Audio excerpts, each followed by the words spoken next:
Yes. So exciting. New things. Okay. Oh god. Oh, Shine, are you here?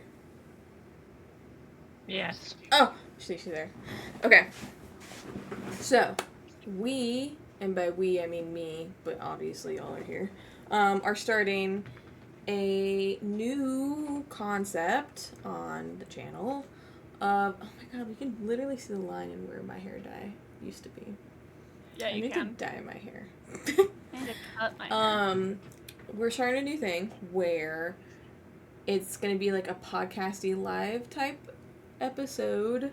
I have a topic that I'm bringing in today, but I also have other things to talk about. And we are going to discuss them as a group. And it could be anything. It could literally be politics, which is not going to be today. It could Dear be Lord. Oh. it could be animals. It could literally be, you know, that time where the fake Titanic went down with the game controller. We could be talking about that. Okay, it could be true crime. It could be Halloween. It could be literally anything I want because it's my fucking channel. But all of that to say, welcome, everyone. My name is Bree, Cass, and then we have Hello. Cheyenne. And all three of us are here today. All the Wiener Trios is here. The whole trio. The whole trio is here. Cheyenne might be upset with us because we did go see The Crow without her today. So No comment. If that comes up. Play the fifth. I played the fifth. I also plead the fifth, and then there's a snitch in the house.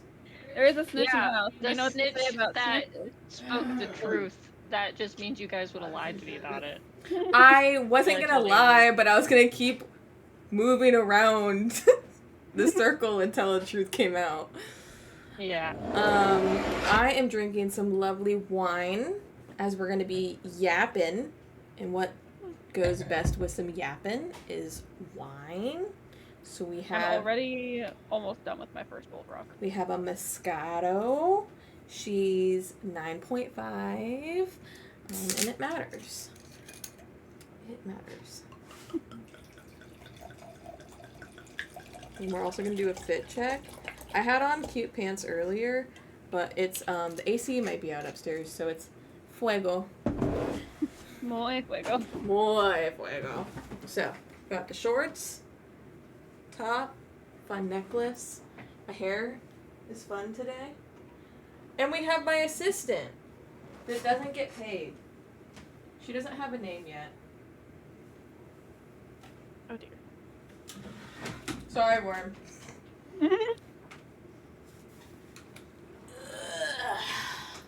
Have her sit on your lap, yeah. We have a lot to discuss today. And I really gotta take their tags off. And this is, you know, it's giving. It's giving that I might need to go to bed. This is my 6 feet under. Let's talk about it. Yes, this is my assistant. She doesn't get paid, and she sits back there and edits my videos that don't ever get put up because they're not edited. She's really bad at her job.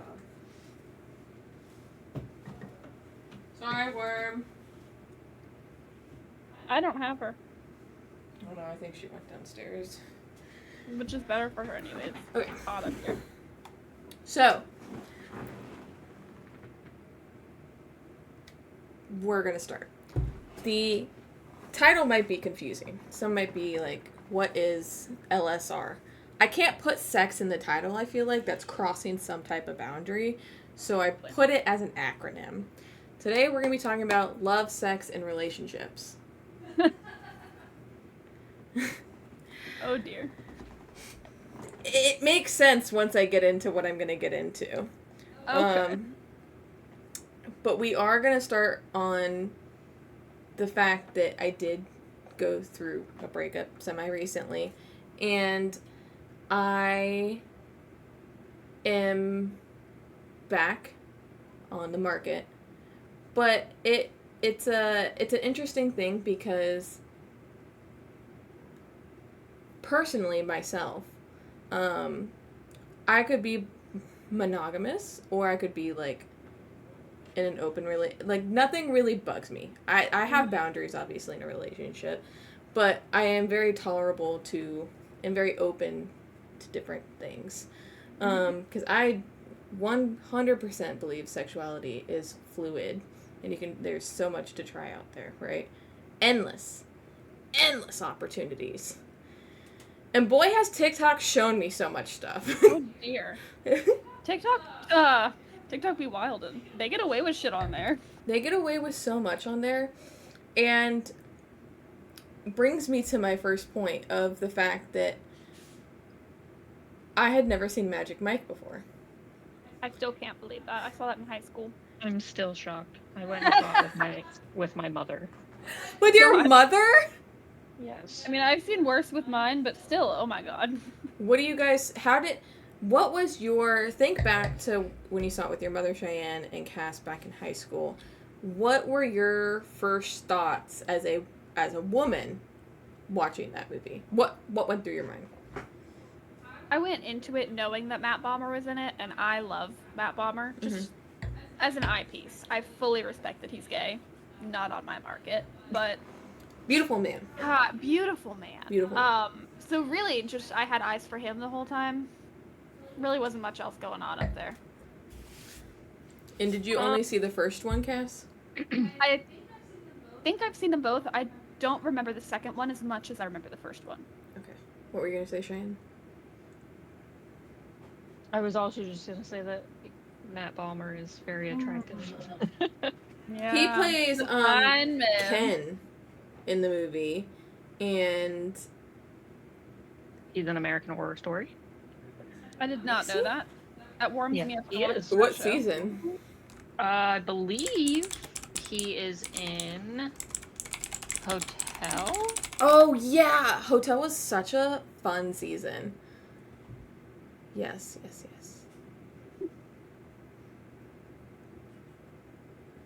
He just has really, like, he doesn't age. No. Like, really at all. Like, I feel like my whole life that I've been alive, because he's probably, in his 40s? 40s? He's got to be in his 40s, because I've been watching him since I was a kid. Yeah, he's 46. Like, God. He looks like he could be 30s. Yes. He looks very good. I need to know his skincare routine now. Honestly, though. But all of that to say, Magic Mike I was scared of it. Because I feel like for me, like, I don't know if it's like the Midwestern, Bible Belt, whatever happened to me growing up. I'm a pervert, obviously. I say some of the most nasty shit, okay? Yeah, unhinged. Unhinged things. But the idea of sitting there and watching someone move around. Not the input we're looking for, Stellar. Like, moving around, gyrating, hip thrusting at me, like, yeah. It makes my innards dry up and poof away. I think watching it in movie form is very different than experiencing it. Like, for me, it's different too to imagine having a man, like a male stripper, versus a female stripper. So I feel like I already am really bad at eye contact, so where would I be looking? Because you can't make eye contact during that. You can't. Tell me otherwise. I mean, Shine, have you ever been to a strip club? No, and I never will. I'm never going to say never. I'm down for anything. No, I know me as a person, like, that situation would make me extremely uncomfortable. Mm-hmm. I don't even do well in social settings. Mm-hmm. So the fact of having someone dancing near me like that, I would have... Or possibly touching me, right? Well, I think it's also different for when you're talking about lap dance versus just a strip show. Like, a strip show, I think I would be totally comfortable going to. Mm-hmm. I would never get a lap dance. I don't like being touched. I don't like people. That's too much. I'm with Cheyenne, like, and Cassie at a point of, like, where do you fucking look? But I feel like that's for men and women for me. Like, if Yeah. you're shaking your tatas, I'm gonna be like, I don't know where to be respectful. But I think it's You know? different when you're thinking about like, because obviously when you're in those type of situations, they expect you to be looking at that. That's kind of the whole point of the dance, the show. Yeah, So I I think still with feel women, I wrong. would be more comfortable than with men. Mm. Because Yeah, there's something different about ogling a penis versus ogling a pair of tits. You know? Ah! yes. I can hear you screaming from your office. Did not come over from the mic. I just did not think you would say those words. I do agree with Cass there. I personally find like the women's body like more easy to look at. More Right. visually appealing, honestly. Yes. Yeah, that's easy. That's a good way to put it. I mean, So I think like female show for sure. Male. And that's why maybe. I said that I would be open to like a burlesque because it's I feel basically like like that, but burlesque is so much safer for me. safer, more welcoming. I feel like Clean. because I don't know if I would feel like maybe it's not really the idea of what's going on, is the idea of the people around me that would make me uncomfortable going to like a strip club. Yeah, because I'm going to be in there with Alpha Sigma Chad and scared. You know what I mean? Yeah. If I'm in a strip club. I feel No, like I'm at a always burlesque show, afraid. I would feel safe. Yeah, I feel like there's like, and I've never been to one, so I can't say. Either way, like, the people that are up there performing deserve the money they get, and they're working. Like, that's a job. That is a job. That is a profession, and you are working, right? Like, and kudos because you're getting probably good money and cash, and like that's great. So I'm not saying any establishment is like bad, dirty, whatever. Yeah. But I feel like for burlesque, there's almost like a theatrical part to it. It's very much more a show. And which it's I like, appreciate. yes. Whereas, it's like an art style. Whereas like a strip club with adult entertainers, like, it's gonna be like, I'm so scared of someone thrusting the stage at me. I watched Magic Mike, okay? And he was making that stage pregnant, and I was scared. I was scared for my life. He ripped his pants off and showed the red, white, and blue underwear. My mom screamed at the top of her lungs in the middle of the theater, and everyone started laughing. Like a horror, or like, oh my god, that's like the best thing I've ever seen. Oh my god. Just so loud, and everyone in the theater got really quiet and then started laughing. Like, I think it's so... Again, nothing wrong about the... I am so for the profession. I would love to date a stripper. First, I would love to talk to a stripper, because I have so many questions, and I want to be respectful as possible, but I also just, I need these questions answered. Okay. And I don't know any strippers, but I've known sex workers before and stuff like that, which is different than stripping, but people in the adult entertainment industry, I just have so many questions, and there's so many different places and things, and among the same concept of stripping, how do we feel about, like, you know, you can hire like topless or nude, like house workers, like gardeners. Oh my god, yes, that's a thing. I feel like even that would make me a little uncomfy. I think nudity in general makes me uncomfortable. I also say that it makes me uncomfortable. And also, like, I have neighbors. I can't have... Okay, imagine you're A, filthy rich, you can afford this, and B, you live, like, in the middle of nowhere, as is our goal. Okay, so we're imagining that. I still, like, it feels wrong for me to hire help. That's not like a carpenter, that's how I construction, am. That's always been how I am. Whatever. Like, if I hired someone to clean my house, first of all, I hate people touching my stuff. They don't know how to do it right. That's my issue. I'm very picky. Yeah. And I wouldn't be comfortable with a stranger in my home. Topless or not. I'm not comfortable. Not comfy. I'm not comfortable. Like, I can clean my own house topless. Like, that's an option. I'm too allergic to cleaners to do that, but... And I'm also gonna get, like, I don't know, what if I dip my tit in bleach or something? Like, I don't, on accident. Like, there's liquids everywhere. In what scenario are you dipping your tit in an open container of bleach? I didn't say open container, but I'm saying, like, what if there's bleach, like, on the surface and my bare boob touched it? Wipe it off. But it's already touched me. Obviously, I'm gonna Bleach wipe it doesn't- off. Yeah, Like, burn, like, it doesn't, like, melt your skin off. Just wipe it off. I don't know. I'm just saying chemicals in general, and, like, I don't want a chemical burn. I have never put a pair of gloves on when I've cleaned with bleach, and I'm still here today. I can second that. I know it's not an acid, it's not just gonna eat away my skin. I am, like, super allergic to bleach, though, and when I clean with it, I gas myself out 90% of the time. I also gas myself out with bleach because I don't think about it, and I'll be sitting there, like, scrubbing the bathroom, and then I'll be like, oh my god, I'm getting a headache because of all this bleach. Oh no, my throat closes up. It's bad. Like, sometimes I kaboom the shower, and I come out, like, But you can also get, like, red and, like, Hy-Vee from it, too. Oh, yeah. Because you got hair dye on the back of your neck one time, and someone took a bleach sponge I remember that. and rubbed it off, and you had Clean. chemical burns on your back. Yeah, it was a Mr. Clean. I remember When that. I drink it. God. Speaking of, we're gonna sidetrack from our talk about Magic Mike, but the gassing yourself out thing in college, we had an ant infestation in the dorm.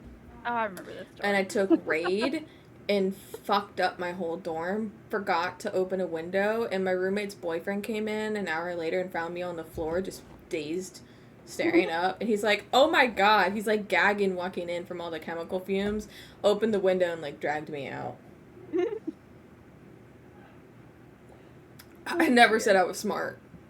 Never said I was smart. College is a dark time. College, dark time. Dark time. Found so much out. But going back to Magic Mike, it made me realize that there is, like, first of all, let me just get into my reviews before I get into, like, the philosophy. Mm-hmm. The first one's awful. There are so many plot line holes, and the entire movie is shot with this yellow fucking Instagram filter on it. Like the movies that they film in India, and they're like, this is in India, and they put like a really saturated filter over the whole, like, film shot. Already concerning. Which is, like, racist and weird. Yeah. But, like, this whole, and it's in California. No, it's not California. It's, Florida. Tampa, Florida. Mm-hmm. That they, like, that's where the movie world is in. And, first of all, makes sense. Yeah, it really does. Makes sense. Second, I was not expecting Matthew McConaughey's oiled tits to be on my screen. I knew he was in the movie, but it was so intense to, one, see him basically nude besides a G-string or whatever thong he was wearing at the end of the movie. I've never seen that man naked before. Wasn't ready for it. He was ripped. Kudos to him. But it's like, you could slide down the stage with how much oil was on his body. And bitch was a slip and slide. That's true about all the men in, like, 90% of the movie, though, which is also wild. Thank you, Stellar. But yes, it was so disturbing, and I love Matthew McConaughey. I think he's just a peach. Like, he is so fun. He's so attractive. He's weirdly attractive, and I don't say, like, weirdly sounds mean, but, like, obviously he's older and stuff like that, but I saw him in The Gentleman, and I said, and before I wasn't, like, a huge fan of him, because there's a car commercial that he was in, and I hated that car commercial, and it kind of made me hate him a little bit. But he was in The Gentleman, and it was such a good movie, and he rocked the suits he wore in that, and I said, damn, that's a man. I saw him in a movie more recently, but I can't think of what it was, but it was really entertaining. But he died in the movie, and I was surprised. You don't kill off Matthew McConaughey. Yeah, he plays a lot of different interesting characters. I was really shocked to see him in this movie because I knew he was in it, but it's another thing to know something and then see it. And I was just like not ready to see him strip. I really wasn't. Wasn't ready to see Channing Tatum strip. I've never been a huge Channing Tatum like girly pop. The second movie changed that for me, I'm going to be honest. First one, I was bone dry. I've never been less turned on in my entire life. I was scared. I wanted to vom at times. And I had physical reactions of like, you know? Like my innards went in more as possible. Like a black hole. More in it. Yeah. And I was just scared. But Shine, you've seen the second one, right? Did we lose her? We might have lost her. But I think Cheyenne's seen the second one because I think we talked about it. I love the... Oh, hot breath, hi. Well, I don't love, but I like the second one more than the first one. First of all, the plot made way more sense. The first one's like this weird love story, friendship, really coming of age. Yeah, I understand that that's like probably the goal, right? It's like made for the female gaze, the female audience, like, or at the very fun, least what they think the female gaze is. Right. Fun movie for the book club to go out and see on a hot girls' night. I definitely think it's like more exciting for like older women to watch. Yes. And that's not me. And I'm also a person, like, I have a weird relationship with this kind of stuff. And so it was frightening, the first one. Second one, I got more into it. I liked when they went to a gay bar and they were dancing. I thought that scene was fabulous and fun. I don't understand why everyone was so aggressive in the first half of the movie and, like, hitting each other and hollering at each other. But it all came together at the end. I haven't seen the third one yet. I've only seen 2. I need to watch the third one, though. I didn't even know there was a third one. There is a third one. And I feel like I have to watch it. Now, Channing Tatum can dance. No, I think the main reason why I watched Magic Mike was because of how much I love Channing Tatum. Mm-hmm. And I grew up watching Step Up. And he was in the original Step Up. And then was he really? Yes, he was at the original Step Up. And then I believe he showed his face again in Step Up 3. What stellar? But yes, love me some Channing Tatum. Yeah, he can dance. And I was like... Fun fact, he was a stripper. Was he really? In real life, yes. Perfect role. Wow. I had no clue. I mean, a great movie for him to be in and stuff like that. He's been in so many different interesting roles. And he's in a horror movie coming out. Yes. Blink or very something. Excited for that. Blink Twice. Blink Twice. And he's just in so many different roles. I never really took him seriously as an actor, to be quite honest. I felt like he fit a certain genre, but now he's been in so many different types of movies and stuff like that and made so many different interesting cameos that I just kind of loving him. And the second Magic Mike movie really made me love it. I was like, damn, he can dance. Look at him go. That's because he has the practice. Look at him He's go. got that whole resume. He's got the whole resume. If you like watching him dance, I definitely recommend I do. Step Up. Just not when he's, like, thrusting the stage at me. It's scary when he does that. But, like, when he does his, like, kind of, like, hip-hoppy, breakdancey kind of, like, vibe, I'm like, damn. Mm-hmm. On a separate note... You can get it. I would be totally down to learn how to pole dance / be a stripper. Oh, I would love to go do a pole dance class. I think it would be so much fun, but I just don't think I have enough mobility for that. Right, we're gonna go to the gym, we're gonna get into mobility and things like that. I need to get more flexible. Like, it's gonna happen. But so overall, like I said, I've only watched 2 of the 3 Magic Mikes. Second one was better than the first. I don't know, Shine, if you agree with me on that one or not. but definitely think the second one was better. I feel like I need to rewatch them all now because I'm Yeah, terrible at her. haven't seen them in so long. But The only I thing remember heavily enjoying both. I am The only watching reason 50 I Shades of watched Grey them is after they were this, by the way. Ugh. I actually, that's on my list because I feel like it's time. I feel like I'm of an age that I need to have seen that. I've seen the first one. I haven't seen any of the other ones. I've Have you never guys seen them. seen 365 Days? Yes. No. Well, half of the Ooh. first one, and I went, ugh. We already know that I'm really movie uncultured, so That It's movie a- had me it's a- shook. Oh, and like, what? First of all, let me describe it for Cass, and then I'm going to ask your opinion on it. I think so. Cass, 365 Days came out in 2020. Mm-hmm. It came out on Netflix, and it is about a mafia family and this one female. Mm-hmm. And she ends up getting kidnapped by the mafia guy and give her 365 days to fall in love with him. I think it's based off, there's like something in his I can't remember if it's like there's a picture or like a lost love or like something where she resembled that, and then he was like, yeah, you're mine.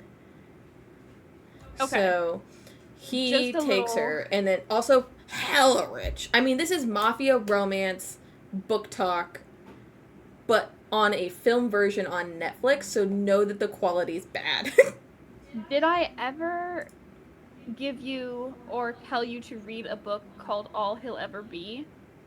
I don't know. It's by W. Winters. It's basically that same exact concept. It's literally about a mafia family. It's like a couple of brothers who run a mafia, Mhm. and the main, like the head mafia man, is absolutely in love. Well, actually, he fucking hates her at first. He like wants to kill the other mafia head's daughter because she saved his life when he was a kid, Mhm. and then he kidnaps her and falls in love with her, and is like, actually, you're gonna fall in love with me. It's like, actually, this is kind of the lit. whole book is actually just really concerning. It So. is concerning, but we've read things like Haunting of Adeline and stuff like that, where it's just really Yeah. dark. No, But this book was right up my fucking alley. So but Cheyenne, did you watch the full movie? I watched the entire movie, and I watched the second one. there's a I second have one? not seen the second one. I heard lots of people goofing on it. What were your thoughts? I enjoyed the first one. I thought the story was really good. Mhm. The ending had me very shocked, Mhm. and a little emotional. Emotional. I feel like I need to watch this now. Yeah, Girls' I mean, I night. don't want to just spoil the ending Right for after it. Soul Burnt. I don't want to spoil how it ends, but Mhm. I just like the fact that, like, I don't know, it is very like chaotic in the fact that he's like, oh yeah, I'm gonna fucking like kidnap you, but I'm also gonna tell you that like I'm not kidnapping you, and like you can leave whenever you want, but you're gonna fall in love with me. And the fact that like she's in the beginning like, you're fucking crazy, this isn't gonna happen, and then she ends up actually like falling head over heels in love with him, and I just think it's kind of adorable, but also kind of fucked up, because it's like, oh, it's so fucked up. This started off really toxic, but then they end up being like absolutely like adorable together, and I'm just like, this is. It genuinely sounds like a lot of the books that we read, because like especially I love a good enemies to lovers, and it just sounds like that.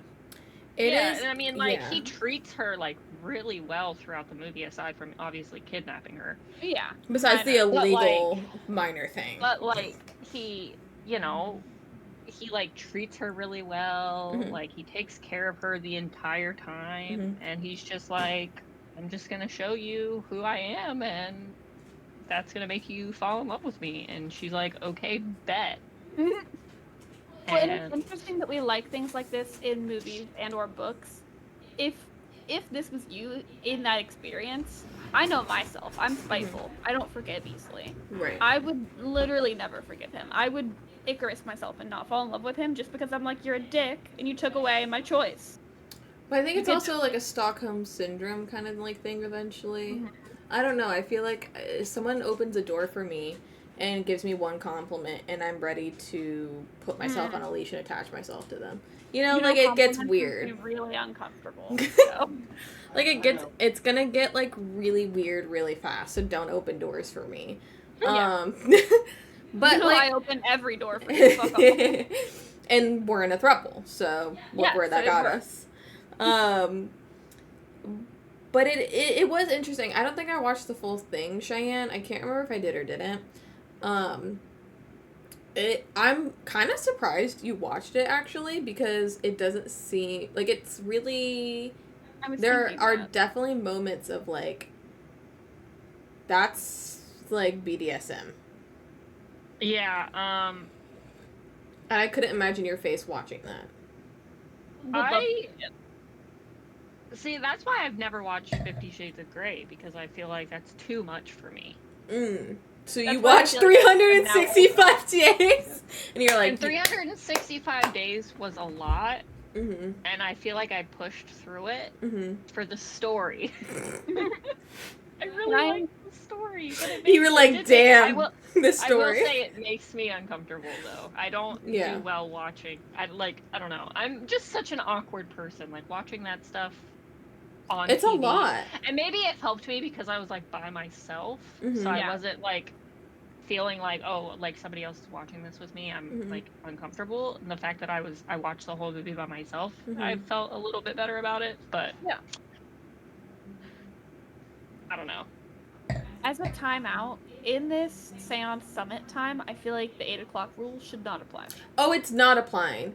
But know that, like, we are on the internet and we are live and there's no music, so this VOD will get published probably, and I will, like, clip some things from it. So know that, like, this is out into the world. What is happening here? Welcome, Sing Sing, to my new podcast, like, live show that I'm gonna do, or am doing, and today's your first episode. Cheyenne, did you tell Billy? Billy! Cheyenne. We have plans to see Beetlejuice together. We did not talk about seeing The Crow together. We did talk about seeing The Crow together. We talked about it, but then you said you were busy, and then I was like, well, I'm gonna go see it. I needed to bark at Bill Skarsgård on the TV, okay? I needed to see him like that. I needed it. The only thing I remember talking about this movie with is Bree texted me like a day or two ago, or maybe it was in person. We talked about going to see The Crow. We're gonna see this. I was like, and then I said Billy would be upset if we went without him. Right. And I didn't take that as, oh, we're just going to go see it without both of you. I figured it would have been like, oh, let's plan to go see it all together. And then you went and saw it without us. Thought, like, I was like, okay, like, they have, like, maybe their own plans or something. Little date night. Come on. And so I was like, we'll go, and we have plans. I don't know if Billy and I would want to go see The Crow on a date. Why not? You guys don't go on date nights? Avery has low date night standards. He'll take me to do anything I ask. Let me ask you. We'll go see a movie on date night, but I just don't know if Crow would be the movie that we would go see together. No, that's a good thing. Let me ask you. I'm promoting you.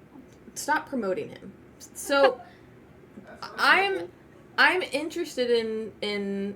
Lethal Company also had an update, and I really want to play it. So we all need to get together to play that. I've been with the man-eater really badly. The little guy that you have to shake around when he cries, and then he grows and eats you. Yes. But we're podcasting right now. Let's stay on topic. So, speaking of relationships, both of you are in long relationships. Cheyenne, you're married to the ever beautiful Billy, and you're only saying that because of chat now. Has a fiance that they're getting married in October. Claps to them. For the also beautiful long-haired Avery. These weren't y'all's first relationships, right? You dated people before your significant others? I'm gonna say I dated, yes. He was the first, like serious relationship, right? Because we met we met junior year of high school. So really dating barely counts in high school. Right. I didn't really have a serious relationship until I started dating him. Mm-hmm. And it really wasn't even until college that I would call it serious. Wow. Fair. Cheyenne. I would say like boyfriends in high school. Mm-hmm. I only had like one, I don't even serious relationship. Mm-hmm. Before Billy, but it was all like High schooly stuff. high schooly. Mm-hmm. My drink's out. I'm gonna grab another one, but I've got my headphones on. Oh, Was do you need anything? no, I'm okay. Oh, actually, can you get some ice for my drink? Because it's so hot up here since the AC's out. Thank you. I'm offended for Avery. And in y'all's relationship. Oh, hold on. Wait, I'm out of that. Hello? Okay, she's back. Oh, there we go. I'm back. What? Say y'all weren't in your relationships, but you've been through them. Say that you guys got divorced, broken up, whatever. Yeah. What would your standards for a relationship be? Like what do you expect? Like, for example, I expect a man or woman or whoever to open doors for me? Do I expect flowers? Making dinner for me? What do they bring to the table that you would want in a relationship to continue into a relationship? Whoever can go first. Okay, I'm back. Personal hygiene, 81 degrees up here now. Personal hygiene is huge for me. And I feel like, obviously, like back in high school, that's something that I've really grown into, is I really care about personal hygiene. Like, if you need to be a clean person, you need to know how to take care of yourself. You need to be, like, a fully functioning adult. Clean up after yourself, not even just clean yourself. Like, I am not your mother, right? Also just, like, not even, like, small acts of, I thought about you. Oh, I went grocery shopping and I know you love these Oreos and they're limited. So I got you a pack of Oreos. I just saw them and I thought of you. Like, things like that.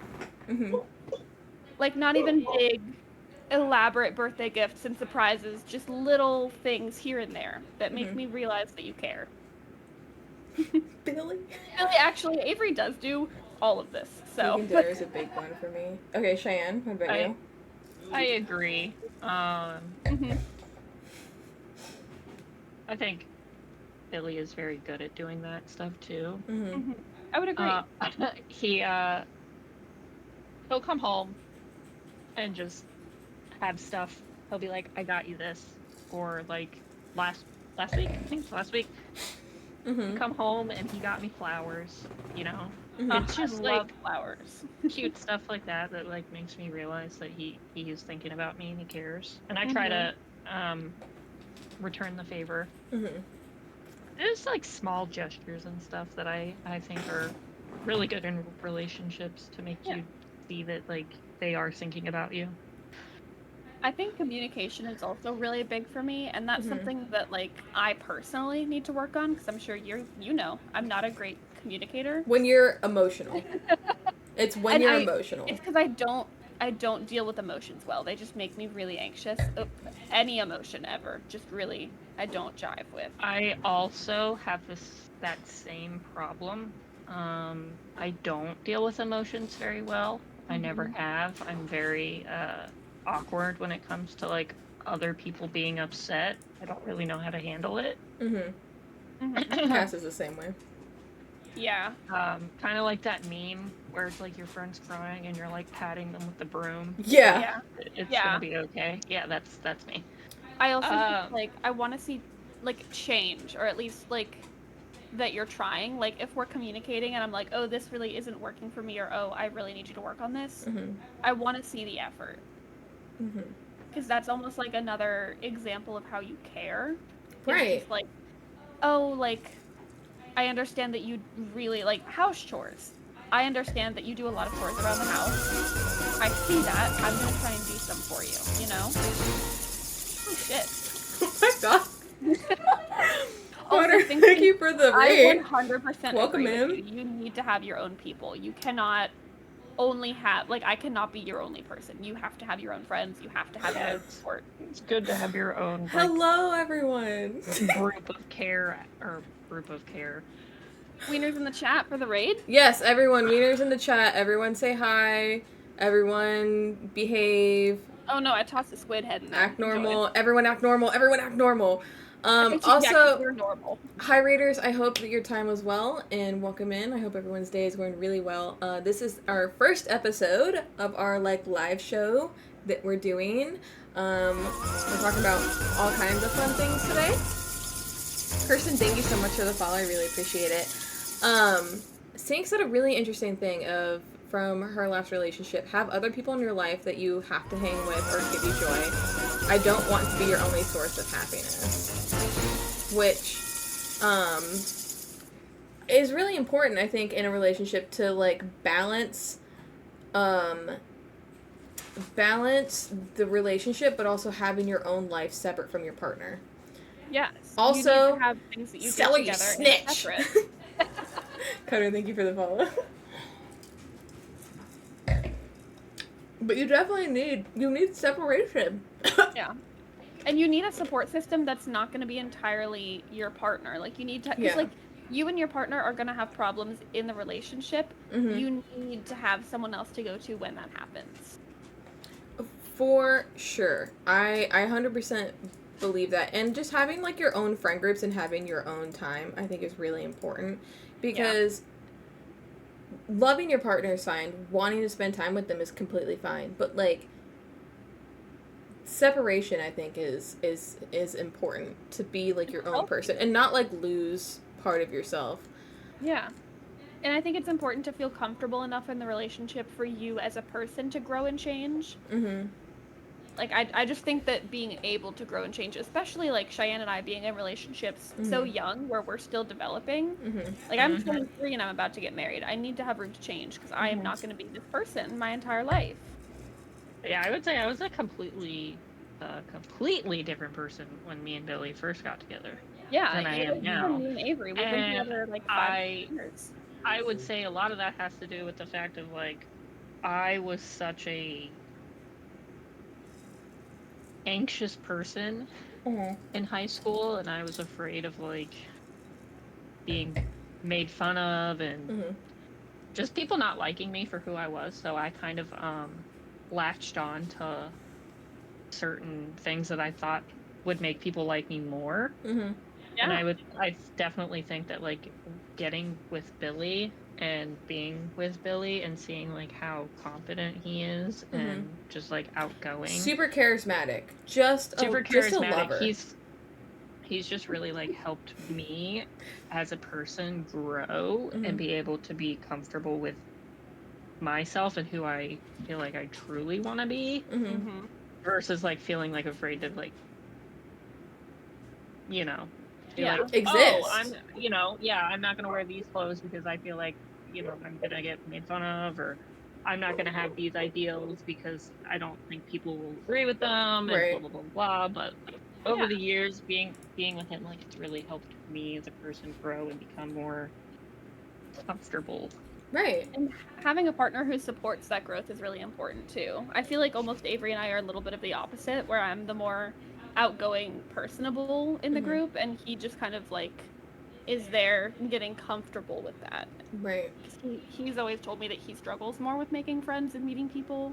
Yeah. He like, even today told me that I'm that person for him. Yeah, that's how it is, but it's like the opposite. Billy's always been the like outgoing, social one, and I've always been kind of the anxious, like recluse. It's a good balance in a relationship, though. You have to almost like the opposites attract theory. Yeah. You have to have a lot of like some differences so that you can balance each other out. I think the great thing about relationships is how someone can like build you up as a partner. But I think there's it is really warm. You can see how pink my face is. The AC is not on upstairs. It's not working. Dying. I need to put in a ticket. But the thing with that line of like building you up as a partner is also respecting like that person finding themselves. You know what I mean? Like, because you can be a supportive partner all you want, Avery. but but there's a line of like, oh, you're too overconfident, or you're too, like, you're going out too much, or you're spending too much time with friends and not enough time with me. You know what I mean?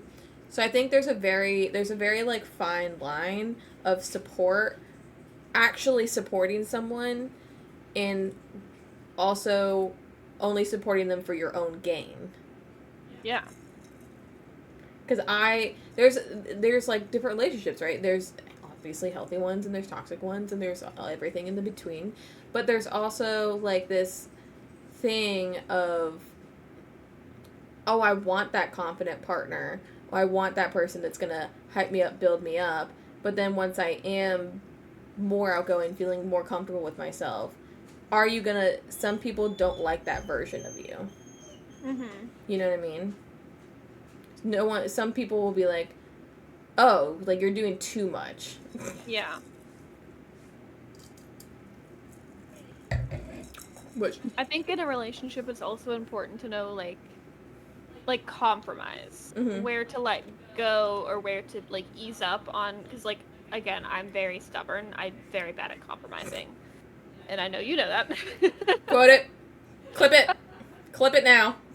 So knowing when and where to compromise without like putting your own, I guess, morals or values at risk is really important. Like knowing what you're comfortable with and what you're not comfortable with compromising, and knowing when to get out of a relationship if you feel like, I don't know, like you're suffocating or you're drowning, or like in situations like that, having the strength and courage to leave a relationship, even if you like really love the person, because the relationship is toxic, that can be really hard. And I think that's really important. Yeah. And it's also hard because like, and I think that's the important part about separating yourself from your partner, so you and your partner aren't like one, is that it's important to have that individual part, because you want that friend, you want that support group for if you do break up. Not that you say, like, not that you are, but like in the chance, like you have that support coming out of that, and you have those friends. Because if you break up and you just had that one person, how isolating is that? Yeah. Billy, what's the confession? I'm intrigued. Relationships can be very emotionally draining. Okay, I put in a ticket as urgent. Thank you.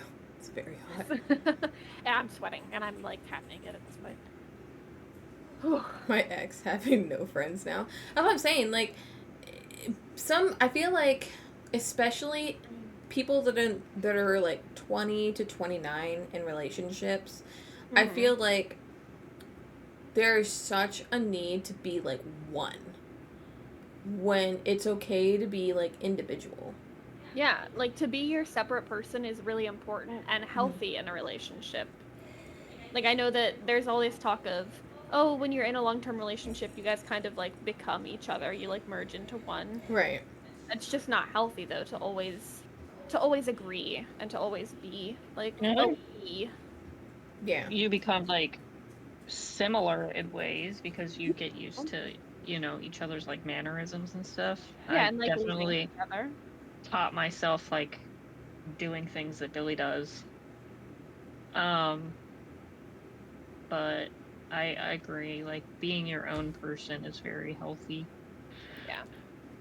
Take these. Even though I can't really speak to that a lot because Billy knows how much of a Billy said I shaped her whole personality.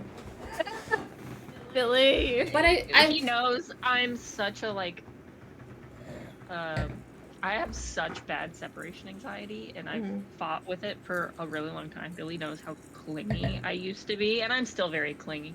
I used to be way more clingy though in the beginning, but I don't know. That's the type of person I am. Billy, no. God damn it. Oh dear. What? Billy's a sculptor. Okay. He said groomer. He did say groomer, but yeah, we don't accept that. No, it said Billy's a sculptor, and then he said you mean groomer. We accept, yeah. Nuh-uh. I don't even know what I was gonna say now.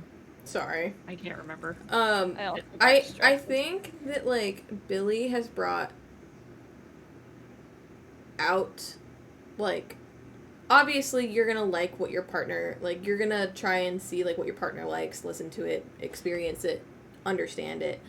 But, like, I feel like that's not a bad thing to, like, and I wouldn't even say that he created your, like, whole personality, obviously jokes, but I think that it helped bring you to a certain type of group of people and, like, those experiences and, like, the music, the kind of alternative goth lifestyle of, like, fun tattoos and alternative stuff and just being, like, more expressive and open with yourself. But I wouldn't say that, like, he curated that whole thing. Oh, no, I think he just gave me the space to feel comfortable with, like, opening up to who I wanted to be. I think it's crazy also to think that we would never have met you. Yeah, and I mean, I'm very thankful for him for also, like, helping me meet people like you guys. Like, I don't think I would have ever met you guys if it wasn't for Billy, because, you know, he made his Walmart friends, Jordan and Zach, and if I hadn't met Jordan and Zach and hadn't gone over to their houses numerous times, I wouldn't have met Cassidy, which wouldn't have, you know, led me to meet Bree. Yeah. Me? Or Avery. Like little old me? Like, just I still remember our first interaction, and it's painted in your brain? It's literally painted in my brain. Oh, shut up. Keep talking. And we're just best friends from that day forward. We have matching tattoos now. Like, all of us have some type of that shit is permanent. That's why I was like, we can't go back now. We got tattoos that say that we're in this for the long run. You know. No, we have, like, matching and it's also not like matching, like, these are to match our characters. Like, me with my little cowboy hat, Cass has a witch hat on her arm. Do you have a shirt on? I'll let you approve of it. It's a shirt.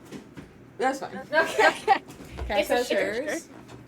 And then Cheyenne has one with, like, little horns. Little devil horns. No devil horns. But I think, like, it's so, like, y'all have your partners and stuff like that, but we've also, like, made our friend group. We're the Wiener Trio. Like, we're besties. Yeah. Like, I would ride or fucking die for all of you. Which is, again, important. Like, I have my support system outside of my partner. And even if y'all weren't with your partners, like, say you, like, divorced tomorrow, broke up with Avery, whatever, I would still be with y'all. Yeah. Like, y'all aren't... If you knew I was getting her in the divorce, I have dibs. Yeah, I don't know. Y'all are gonna have to, like, share me. And I'm fine with sharing. We already do that because it's a throuple, so... I'm fine with sharing, but, like, I'm just saying. Moving on swiftly. Too much niceness is happening. Yeah. Well, we'll get out of the R. Do you want to hit the L or the S next? No, well, hold on. We're going strictly into 8 o'clock territory soon. I got you. So, I watched Magic Mike. Why is everyone flirting with Brie? Because, like, they can't help it. Because I got all this going on. For fucking reference, she was mine first. Before those tits grew, too. I had dibs. Well, first of all, rude. I only got tits because I stopped being anorexic. So let's start with there. I never stopped being anorexic. We're getting there now. Second of all,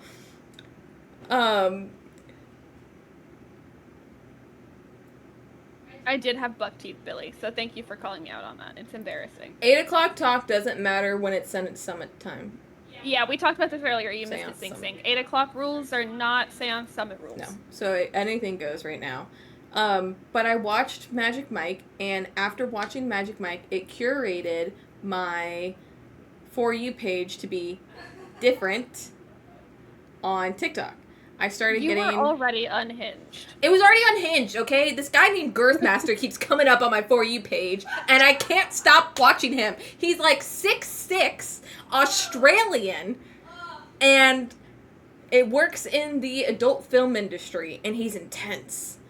Adding that to my And so, watching Magic Mike, it obviously kind of changed up my For You page, and also when it gets closer to October, we see our masked men come out on TikTok, and we all know I will forever be a slut for Halloween haunt masked men. Yes. I'm telling you, when that Ghostface trend came out, it was all new. It was a whole new fucking world to me, to quote Disney. Yes. A whole new world. There's a guy named Fryboy who's going to be at Hershey Park. So who the fuck wants to go to Pennsylvania with me for Halloween hunt there? You get to visit Dad. Okay, your dad, not my dad. My dad. You do be buried up there. And I'm now on, Mass Talk, Biker Talk, the guys on motorcycles. I love a good motorcycle. I've actually been on them before and backpacked, but would love to do it again. Would love to be a backpack. But then it brought me to this little fun thing called Quinn. Do you guys know what Quinn Audio is? No, but I'm picking up my phone right now. No. What? Quinn Audio is an erotic audio subscription-based app that has a bunch of different creators, some that are on TikTok, some just voice actors in general, some celebrities actually Audio are on there. For women. That is what it's. But it's made by a woman. Her name is Caroline Spiegel. She's the CEO of the app and founder. And she made this little app back in 2019. She founded it when she was in her senior year of Stanford. She was going through recovery for her eating disorder at the time, and was in her recovery had sexual dysfunction, which is really normal, especially for women specifically that go through trauma. I'm talking specifically about women. I understand trauma, especially sexual assault and harassment, stuff like that, can be towards anyone and stuff like that, but right now we're talking about women. She founded this. She struggled with the eating disorder and recovering from it, and had a lot of that sexual dysfunction while healing in her healing journey.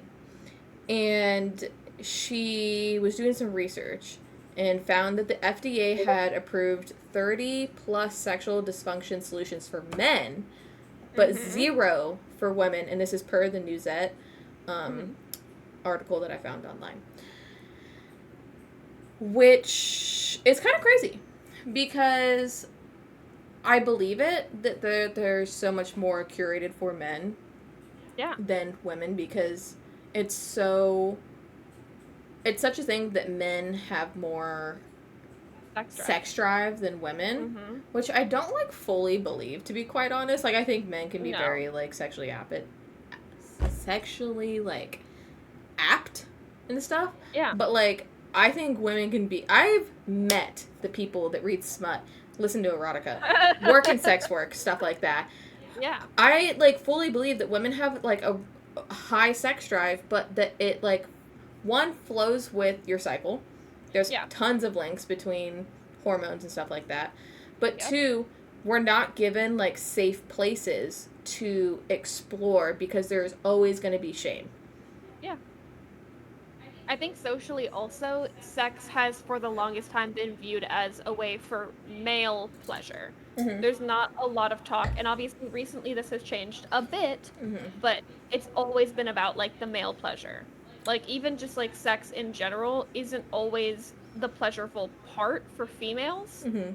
It's, like, foreplay and stuff like that that's better for females. So there's Mm-hmm. not ever a lot of talk or exploration on what can get the female off. It's always about the man. And just so everyone knows, we're about to get into the sex talk and stuff like that. So if you feel uncomfortable with that, feel free to just, like, not listen.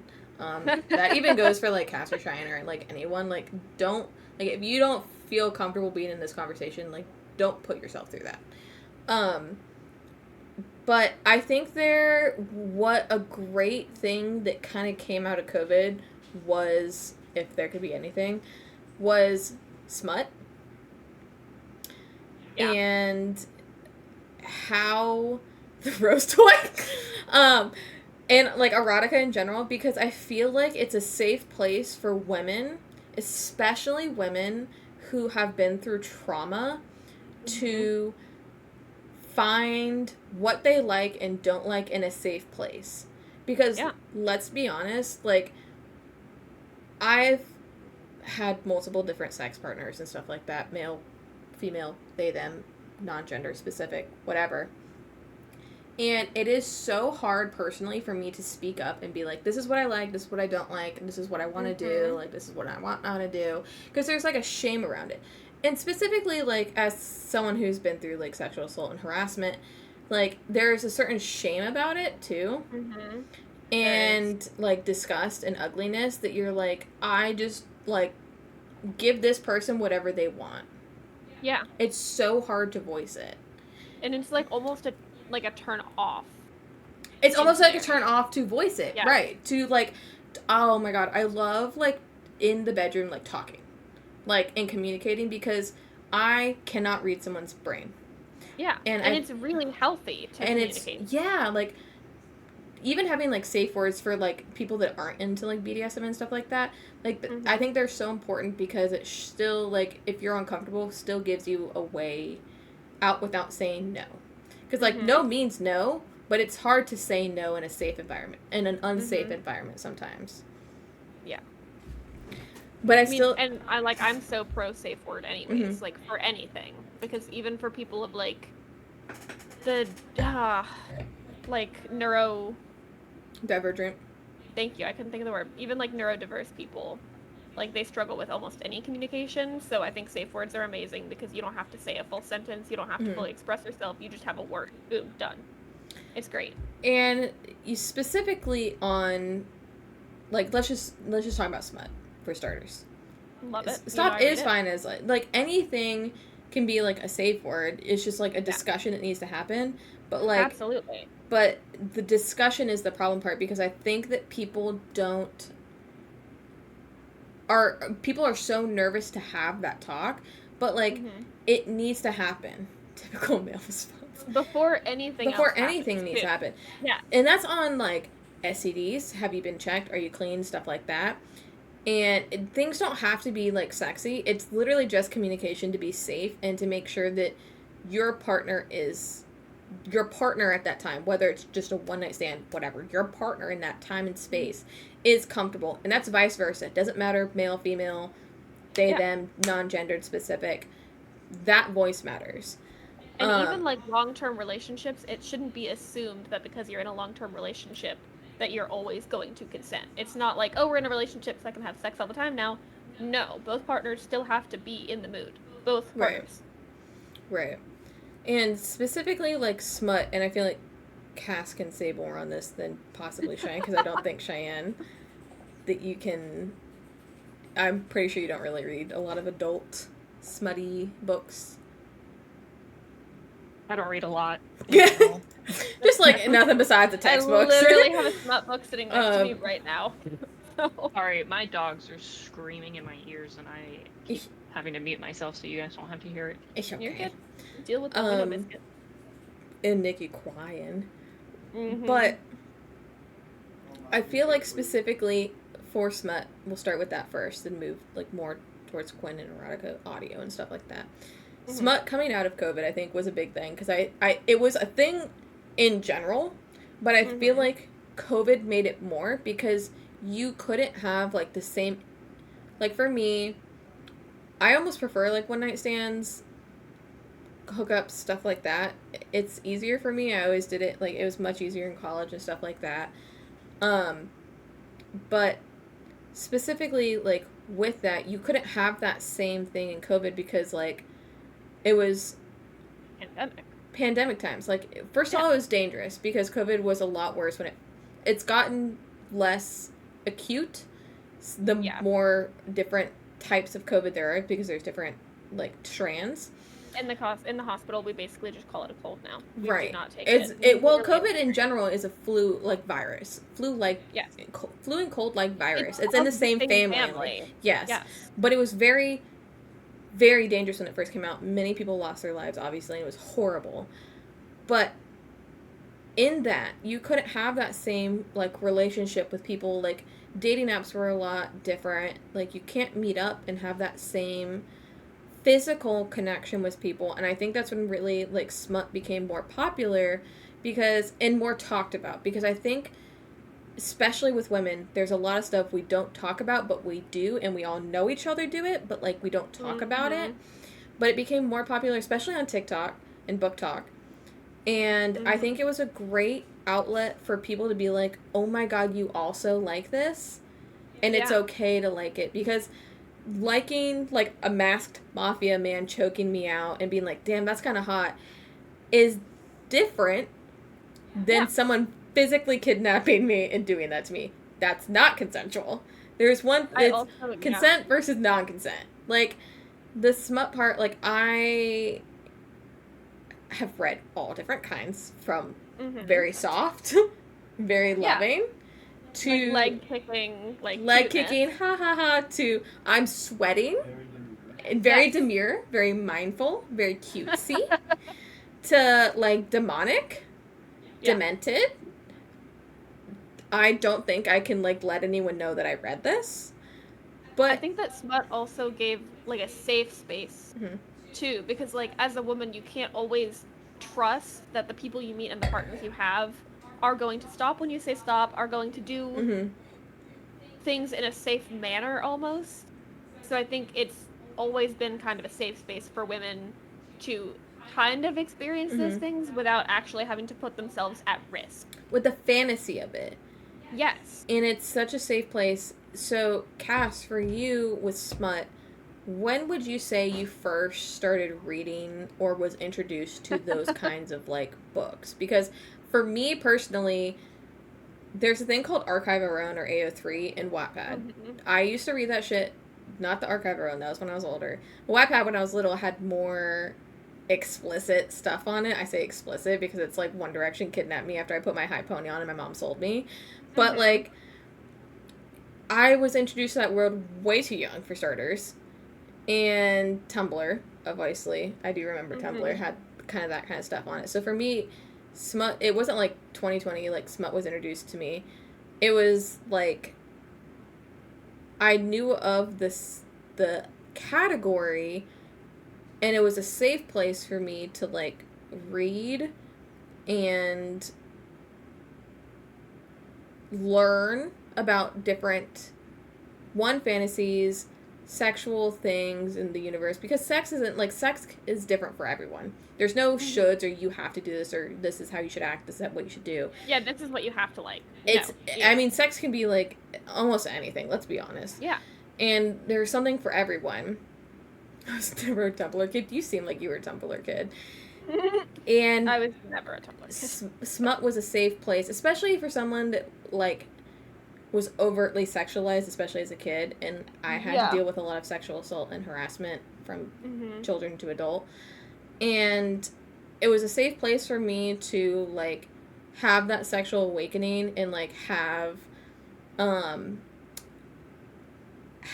open space to look at stuff and, like, fantasize about stuff without the shame that comes, especially with sexual assault, the shame, the disgust, and hate of our bodies, but, like, almost feeling like, picturing yourself in these worlds of, like, that's hot, like, I'm the heroine, I'm this main character, and I feel like a woman, you know what I mean? Like, reading those things, I'm like, damn, it, like, almost makes me more confident. So for smut, and like when did you get connected to that, and how did that affect you, almost in the bedroom or like in your life? For me, I was definitely older. Obviously, like, most women have shitty experiences. Mine were all very young experiences. So Mhm. I didn't really feel comfortable with my body or my sexuality until college. Like, I met Avery, and the first time he kissed me, I had a panic attack. He can confirm that. I had a full-blown panic attack. We didn't kiss again for months. So really, like, because of my experiences as a kid, I'm not laughing at your experience. I'm laughing at the No. face that Avery probably made when you were having a full-blown panic attack. He felt awful. So I like, and I wasn't a reader. I was like an online kid.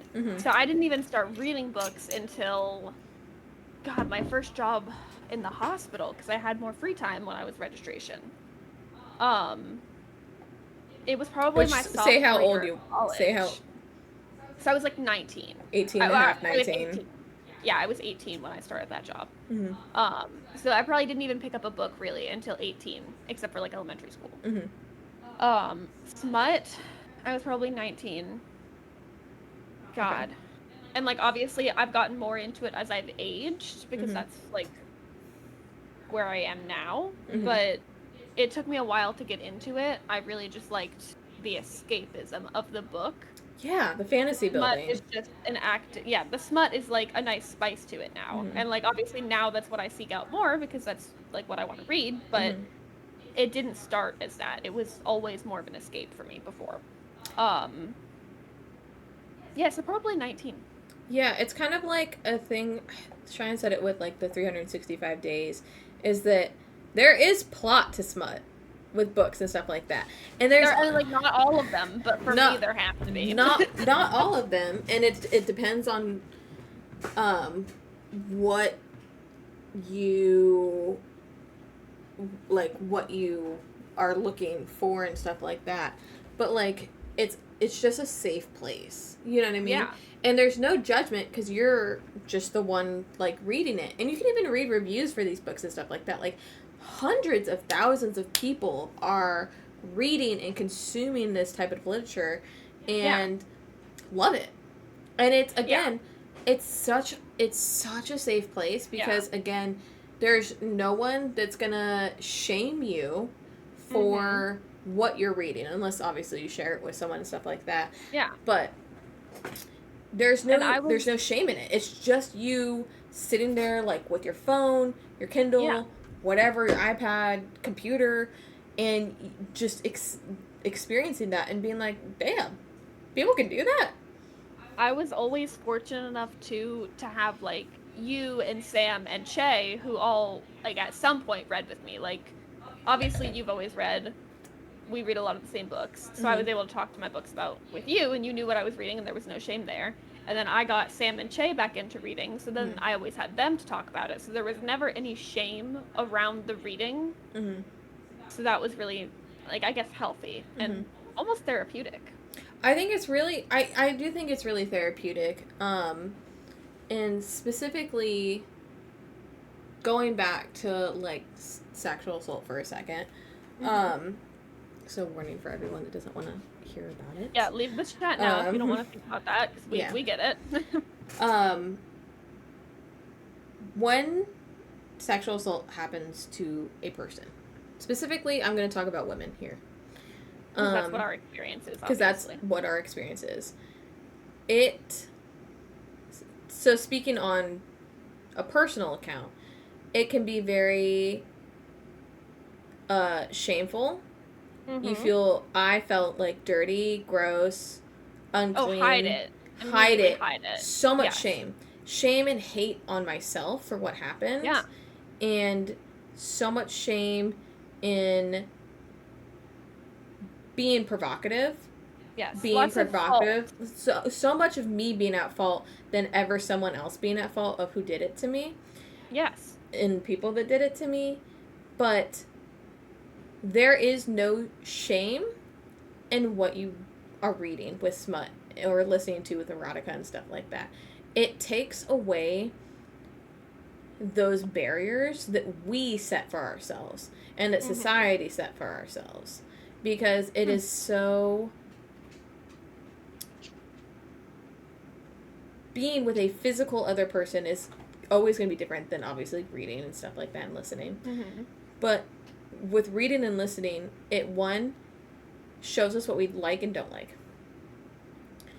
It gives us a voice when people did not give us a voice before. And it almost helps us create those boundaries. Because when you're reading and stuff like that, you see these strong characters being able to be like, no, I don't like that. I don't want to do that. I don't feel comfortable with that. I need to stop.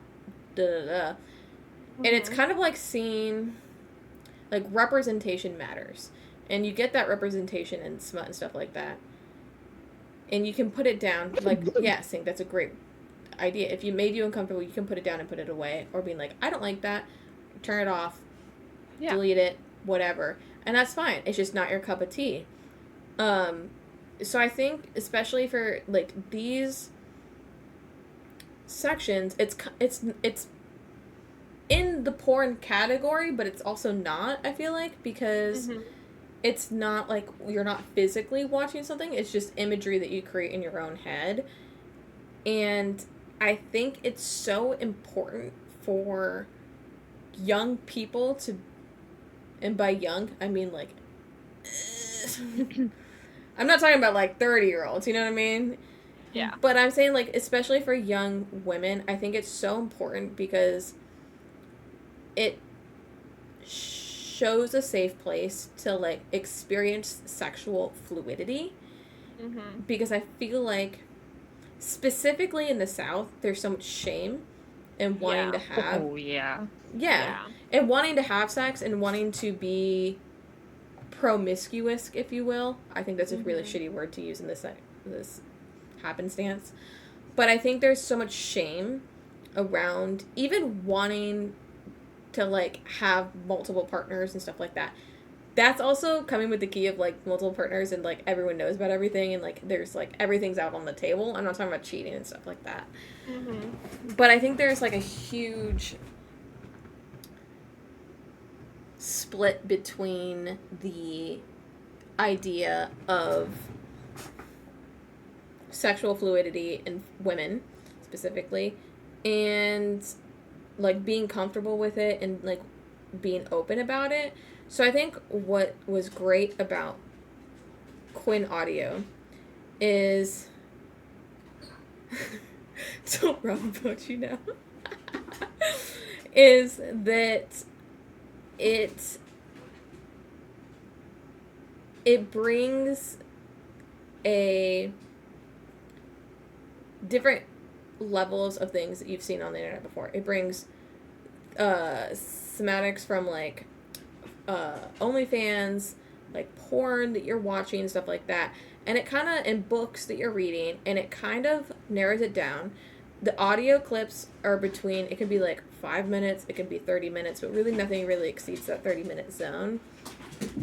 And the idea is, like, you're listening to men, women, non-gender. Hey, hello? I'm talking right now. Wormy. The app is really easy. I'm not saying anyone has to get this, and this is a non-sponsored, but I thought it was interesting because I personally fucking hate ASMR. And I kind of expected it to be like ASMR, and, like, people are whispering in my ears, and I was like, ugh, you know what I mean? Like, I don't like that because it literally makes my skin crawl. But with Quinn, first of all, I really like the app. I also did pay for the subscription because I was doing research, and I also was curious. And that's nothing wrong with curiosity. Not shameful. No shame. No shame, bitches. No fucking shame. And so I got the app, and I was like, I'm going to research this because I'm so interested in how this can be a safe place past smut, past books. $4.99. But I'm on a free trial right now, so technically I haven't even paid Technically, for you're not yet. paying for it. So it was launched in 2021 per Forbes, and The app was really easy to sign up for, really easy to use. It's very clean looking. It has lots of different categories that you can kind of look through of like, what do I want to look here? What do I want to experience, right? It's not about like watching something with Warren. It's about putting you into that fantasy that like you're reading. It's bringing like your book talk characters to like life almost. And I was so interested because I was like, as someone that that is sexually active and has had multiple partners and stuff like that, I still have a ton of shame. The idea of speaking up during sex and like being like, oh, like I'm not sure, like I don't really like that position, or hey, can we try this? I'm like really down. Like, can you wear a ghost face mask? You know what I mean? Yeah. I think I would rather get hit by a car than ever speak up like that. Obviously I'm getting better and stuff like that, but it's just like there's still like that shame. Even as me, like in a 6-year relationship, I like still am very shame about speaking up. I still don't. Right. I am the same way, so it can be really uncomfortable too, because you have to be so raw. And I think being like that raw vulnerability is so scary, because you still always expect, for me personally, the negative reaction to whatever I'm gonna say. And not like okay, like I might not, that it's not like my yum, but I'm not gonna yuck your yum, and like maybe we can try it, and like maybe we both like it, or maybe we'll hate it, but like that doesn't happen often.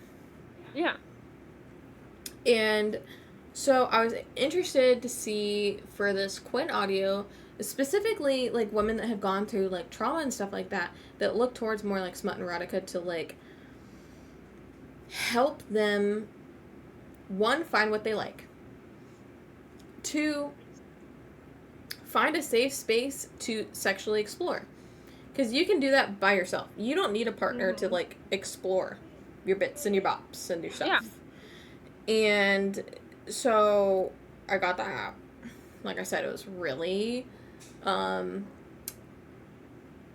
it's very clean. I like, and like the not, and like the design, not like there's filthy shit on there. It's very like clean. It's very easy to use. It's open for the LGBTQ community, which I think is really important, especially in one, do a push-up, first of all? No. Huh? That's so random. I can't. I have no upper body strength. I couldn't even if I tried. I actually can do a couple of push-ups, not gonna lie. Okay, but flex. No. But I think that it creates a safe place for anyone of any gender and any sexual orientation to explore and find what they like, don't like, etc. And I found 2 different creators that I'm going to talk about. One is called The Devil of Dublin. Love that. Immediately. So we'll talk about him first. His real name is Eric Nolan. He is a voice actor and actually like an on-screen actor. He's in Vikings on Netflix. I tried to look up like how old he was and stuff like that, and I like could not find it. But I do know that he's 6'4". And he could call me any day.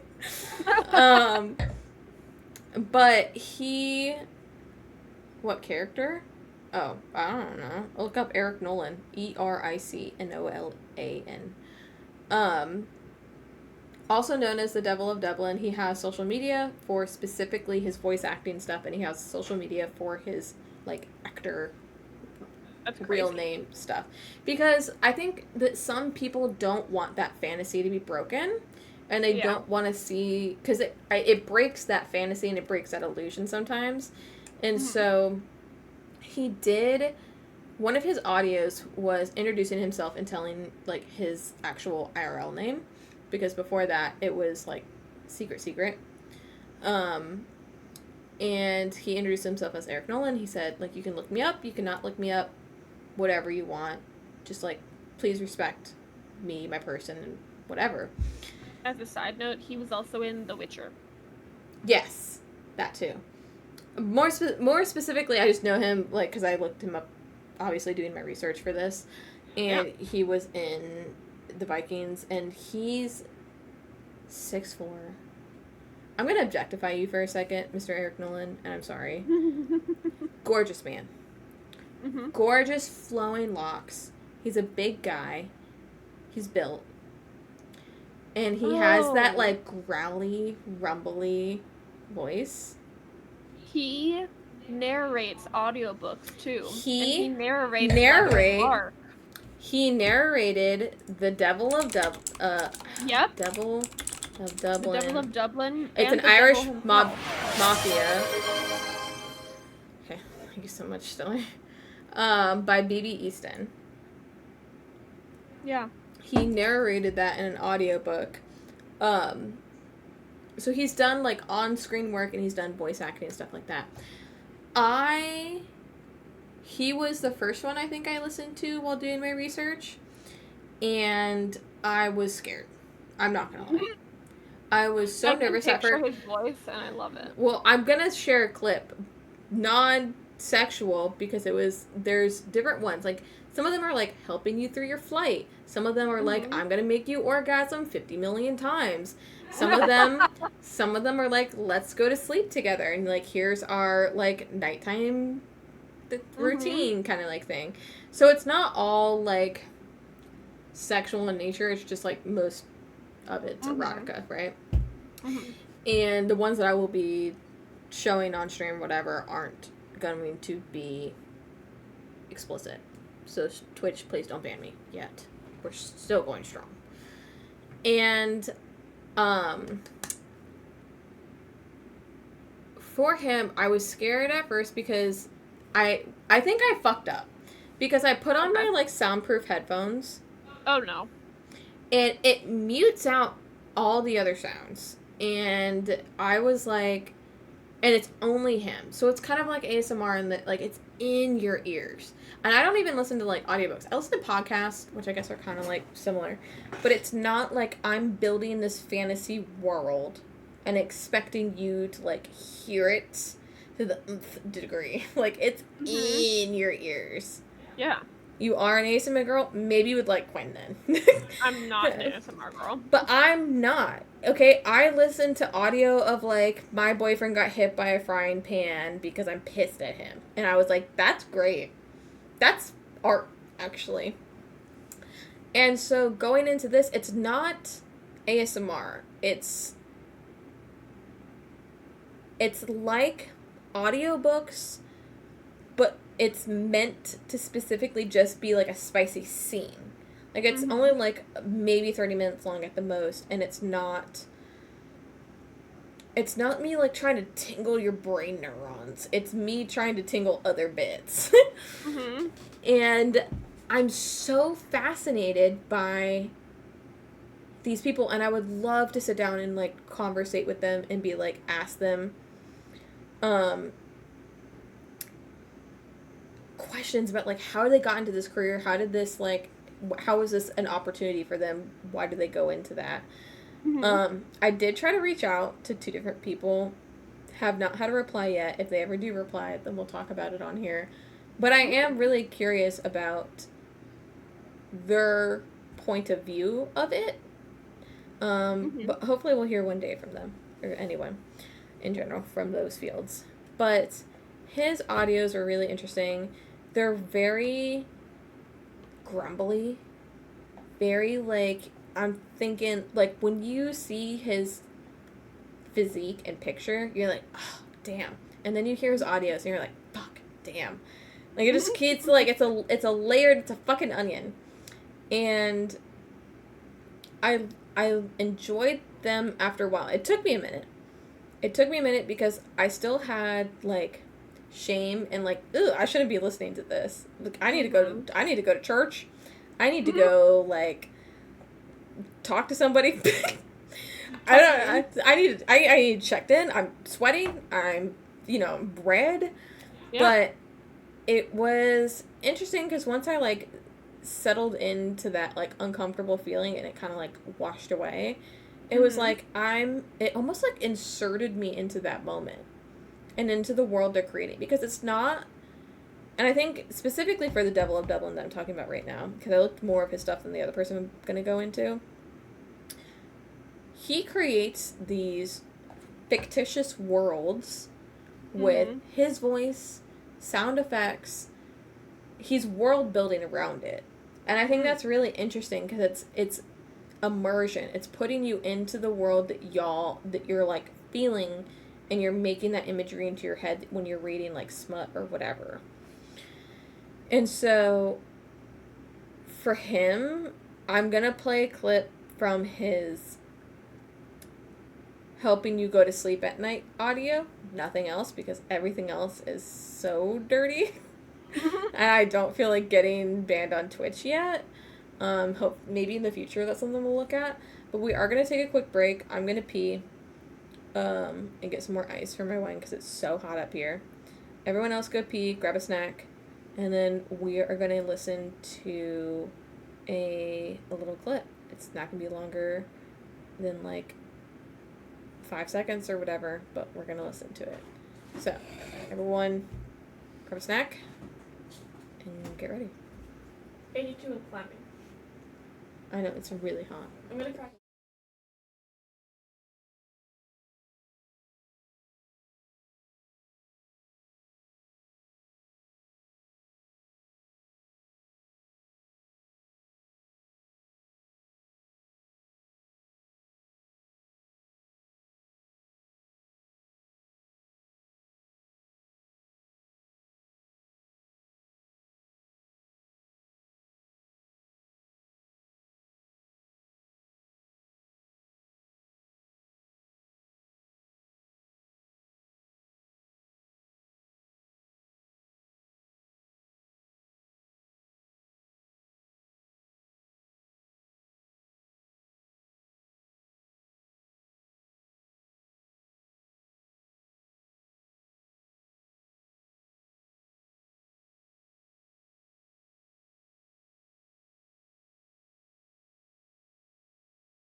And we're back.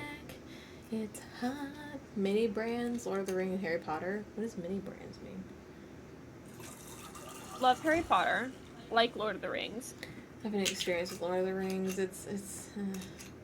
But Mini brands, like you're talking about the little like balls, and you open them and they come with like a couple of things, right? is that what that is? That's what I know mini brands as.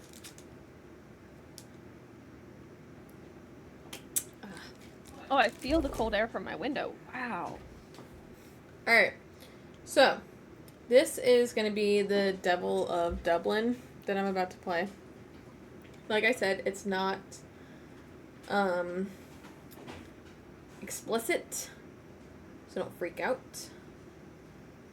My phone's at 7% though. I gotta go back to his page and find it though.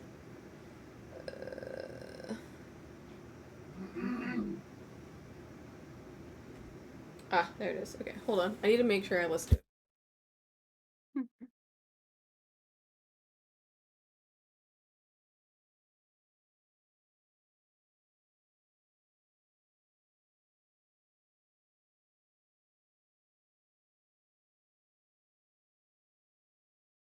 Okay. Hopefully stream should hear this, but we'll see. Mm-hmm. Tell me if you can hear it or not, Cass. Mm-hmm. Let your body relax. I hear it. You deserve this time to unwind and rest. I want you to close your eyes and take a deep breath in.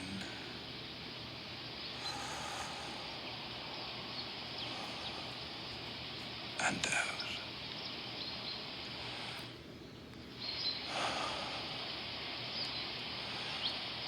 Feel the weight of your body sinking into the bed. How did that make you feel? Conflicted. Wasn't expecting the accent. Even though he's the Devil of Dublin. Yeah, I don't know. I just wasn't expecting it. A. B. The pauses. It's immersion. They're long. Like, to the point where you're like, oh my god, did it stop working? I think it's also, like, it's on my phone and I'm playing it through my mic, too. But, like, it's this one was more, like, sleep relaxation meditation kind of thing. Mm-hmm. It wasn't, like... No, I got that I'm gonna vibe. pound you from behind and we're gonna get into it. You know what I mean? Like, it was, like, softer.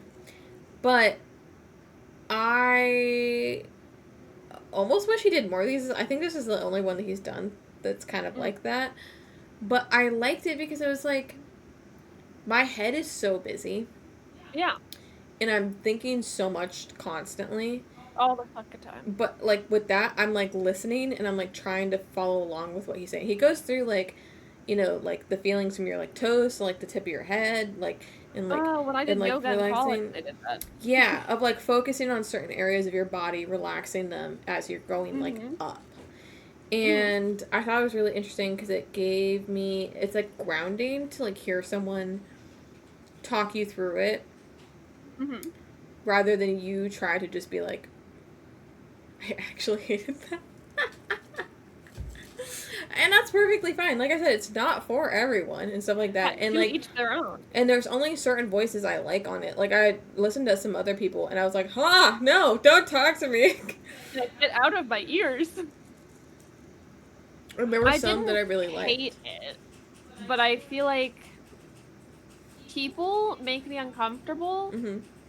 So I feel like no matter who it is, it's going to make me at least a little on edge. It made me really on edge at first and very uncomfortable at first. But then I, sat there and I, really enjoy his voice. And there's other things, that's the only, family-friendly one I can show or, let people listen to on stream. He has a nice voice. I can see why he does smut audiobooks. He has a glorious voice. It's very nice. It's raspy almost. It's raspy. It's kind of grumbly. It's I understand why you're in the professions you're in. Yeah. You know what I mean? Yeah, you're doing good. You're doing great, sweetie. So So he is very lovely. Definitely on the spicy side of stuff. I believe that. I would love if you like raspy. I don't like ASMR though, and this is like kind of different than ASMR. One, it's a sensitivity with your mic thing. But with him specifically, I would love to just sit down and talk with him and just like what got you into this career? Mm-hmm. What, like, because I feel like specifically for men, he looks like Thor. Specifically for men, Looking that up. like, for this, it's so toward a certain type of audience, and you have to be confident in your masculinity and yourself to, like, gear that towards a certain audience. But also, I cannot imagine sitting in a foam room, mic here, making the sounds that he does and the things in my ears, and, like, obviously it's not one take. You're doing multiple takes of things. Yeah. And I don't like listening to my own VODs, let alone... When I hear my voice on your stream, I go, ugh, and I mute it. Yeah, like, it's like, ew. And so I wonder, like, what is that like as someone that's doing these productions, and, like, how does that feel? What... Was it weird at first, and now it's just, like, your atypical kind of, like, day? Is it my career? Is there a way... And, like, I feel like when you're in that creative space, because I think he writes most of his stuff, or, like, maybe he's, like, a writer or whatever that writes his, like, scenes. But I feel like when you're in that creative space where you're creating these things and stuff like that, it's hard to switch from creative content to reality and being in the moment. So, like, how do you differentiate the two? And what's the difference? And, like, how are you an actor and also a voice actor? And, like, how does that work? Like, I just have so many questions. So many questions. So, hopefully one day I'll get to talk to someone in that career aspect and understand more from it, because I think it's... The more we talk about it, the more that we discuss smut, erotica, stuff like that, the more safe place it is for anyone of any gender, non-specific person can feel comfortable in their fantasies and, like, learn what they like and don't like. Yeah. There was a second person I looked up. This specifically because I knew him from TikTok, and then I found out he did Quinn, and I was like, I wonder have if I'm gonna know who you're talking about. His name is Nick Myers. Familiar. He goes by he, they pronouns. Okay. Which I'm not, like, 100% on, so please don't quote me, but I think that means they use he, him, and they, them pronouns interchangeably, and it's okay. Mm-hmm. I think. Please don't quote me, and I'm so fucking sorry if I misdo any of that. It goes by Nick Myers on TikTok. I'm going to pull up one of his things so you guys can see him, because maybe you have seen him before. Hold on.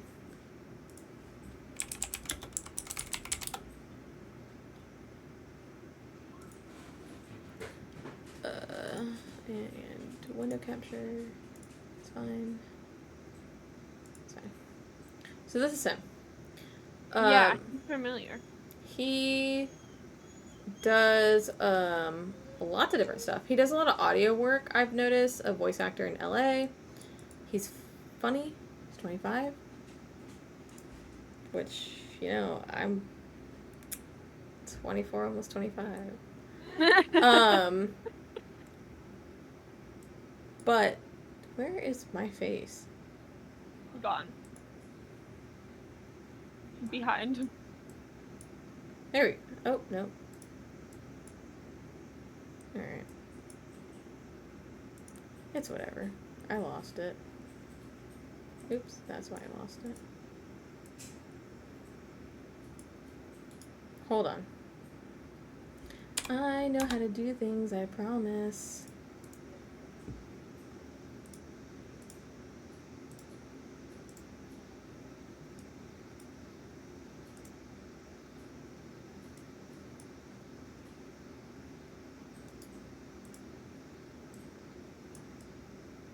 There we go. Oh, he's just a little thing.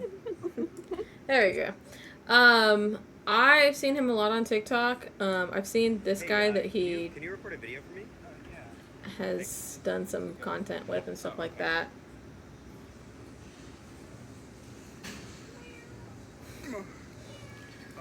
I kind of adore the vibes. I also love his hair. They're just like, I was really enjoying that. they're just kind of great. Mm-hmm. You might have seen this guy, Danny, before too. He does content with a lot of white guys. So yes. Hi, Hollow. He Welcome in. does Quinn. And watching his TikToks and stuff like that, I did not think the voice that was portrayed to me on the Quinn app would ever match what is in here. So I'm going to play a small excerpt.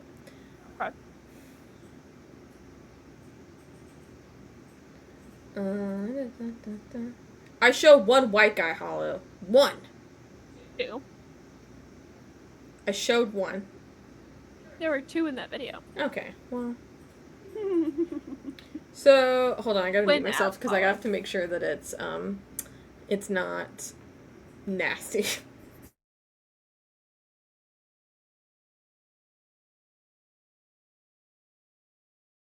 Okay, it's fine. Ready? Ready. In a way I have not experienced with a mortal. Yes, gods have sex. Are you kidding me? I have learned many a way to pleasure an individual. Alright. We'll stop there. I was gonna say, I'm sorry, I thought you vetted this. I'm signing up. He has a very lovely voice. But it's different from the Devil of Dublin because it's like, the Devil of Dublin's very like, when I picture of like a big, hairy man with like long hair, that's the voice I got. Yes, he looks as he sounds. Yes, and it's sexy. Love him. Hope he does great. I'm so sorry for objectifying you. But, this guy, you watch his TikToks, you would not, in my opinion, think he sounds like that. I think seeing Agree or him disagree? and hearing him, I wouldn't expect it, but hearing him and knowing what he looks like, I can connect the dots.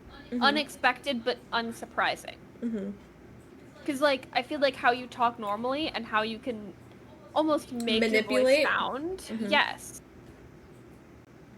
It's 2 different things to me.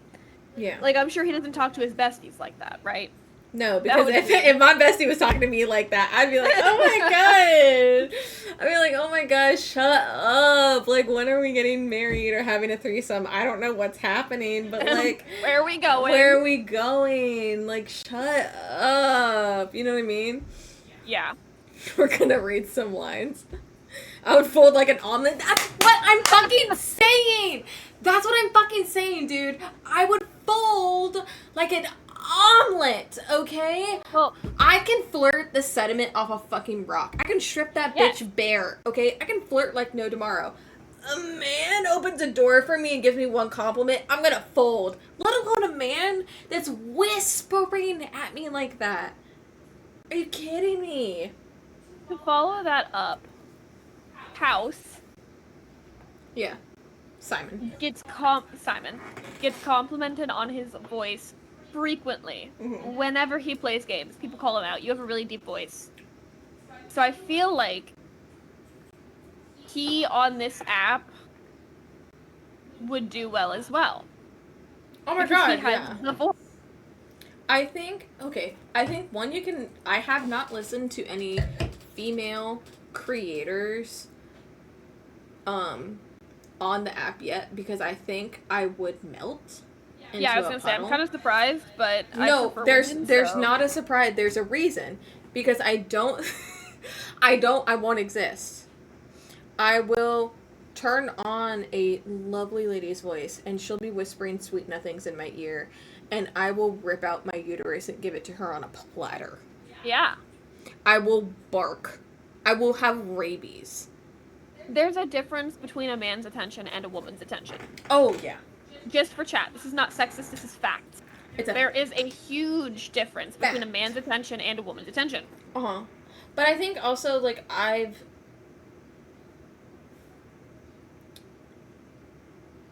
just think I would fold like no tomorrow. I Faster. personally, For a woman. I know Avery. I personally prefer women. I know it may be surprising because I am in a straight relationship about to marry a man. As the resident straight, I agree. Keep going, Chris. There's just something different about the attention of a woman than a man. With a man, it's expected. I know I look good. I know I flirt well. I'm going to get attention from men. It's expected. They have low standards. They don't care. Men, I mean, men don't even see consent. Men genuinely they just don't. There is no standards for a man. there are Whereas standards. a woman, It's just not a lot. it's different. Whereas a woman, when I get a compliment from a woman, That's gonna get canceled. when I get a compliment from a woman, I know it is honest. It is hard. You are not trying to get into my pants. You mean that compliment. With a man, I feel like there is almost always an ulterior motive. Yeah. That's cap. I think that, like, with men, it's very difficult. And I think there's a ton of expectation in a lot of things. There is. I think There's with a stigma. For me personally, I will always put a woman on a pedestal before I put a man. Yes. And for a woman to give me the time of day, to give me a compliment, to whisper something dirty in my ear on this fucking erotica app or something like that, Mm-hmm. It'd be an ethereal experience. Ethereal. Whereas I feel like with a man, I talked about two men. I love their content. Mm-hmm. Love their inclusivity. I'm just saying there's different expectations for what I'm listening to depending on gender or non-gendered person. Yes. You are getting tomatoes thrown at you. It's okay. It's by a man, so I expected that. Can't take criticism. I think it's very, like, for the Quinn app specifically, right now I'm about to make a name for myself.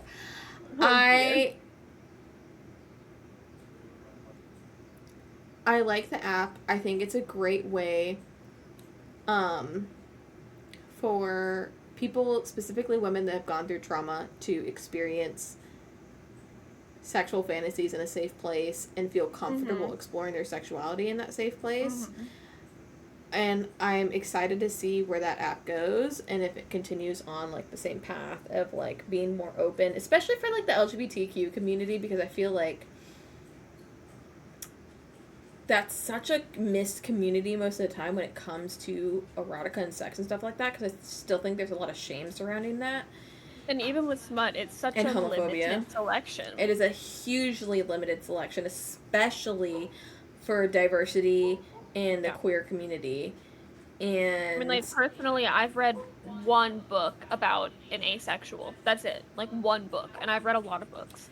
yeah, even, like, I mean, women with women, men with men. Yeah. Foursomes, reverse harems, stuff like that. Yeah. Like, it's very, like, different relationship dynamics aren't shown in that world very often, and I feel like Quinn does that gracefully in, like, it adds threesome audios, it adds women, men, non-gender specific, different accents, things around the world, like diversity and stuff like that. And I hope that it continues to grow its library in that aspect and its creators, because there's so many different creators out there that I feel like could make audios and story building ways in this that could be really fun and beneficial to anyone. Because, like I said, and I think the CEO and founder of the app, Caroline Spiegel, said it perfectly of, like, it's made by women for everyone. Yeah, which is wonderful. And I think the inclusivity and diversity in that hopefully is seen but added to over time, because I think there's a continuous work that needs to be done in that department to like make more people feel included in that and safe in that atmosphere, because sex is still talked about in such a shameful, dirty way for... I mean, in a lot of small southern towns, they still teach abstinence. So, I mean, that's what they taught us.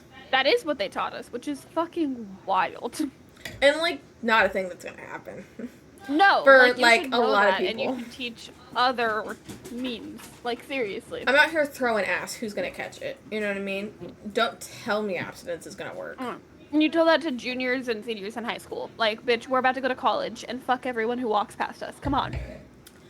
I'm gonna dry hump a tree until someone gets me off. You know what I mean? Like, don't tell me abstinence is gonna work, because this tree is about to give me a sapling. Yeah, and like, what fucking else? Because I'm not abstinent, so... No. Let's move on, please. Especially going into college and stuff like that. Like, you don't want to teach abstinence. You want to teach, like, safe ways. You want to teach more about STDs. Because I feel like with STDs, there's a lot of, like, you get one and you die. And that's, like, not what happens. There's a huge stigmatism around STDs. Be kind to each other.